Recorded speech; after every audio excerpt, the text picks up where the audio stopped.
এই আশরাফুল শাহী মসজিদ, গায়েবী মসজিদ।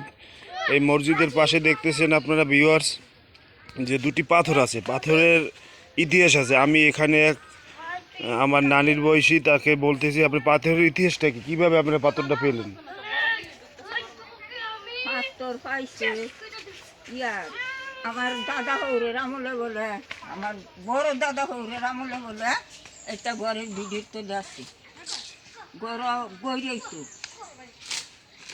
তারা হইলে তাদের ভিডিও তুলে লাগতো। আগে ধর মানুষ সহি খাট আসেন না, মাটির মধ্যে বিছনা করে পরে গড়িয়েতো, পরে তাই কোথা লইয়া এটা তুলছে, কোথা লইয়া গাঁথা করছে, গাঁতি করছে করে দেখে এটা মাটির তেল। পরে তারা তাই তুলিয়া রেখে দিচ্ছে। আইয়ে আমার বাবু ন্যায় করবো। স্বপ্ন দেখাইছে, এই তো স্বপ্ন দেখাইছে পরে এই জায়গায় রাখছে, এই তো। হ্যাঁ। আচ্ছা।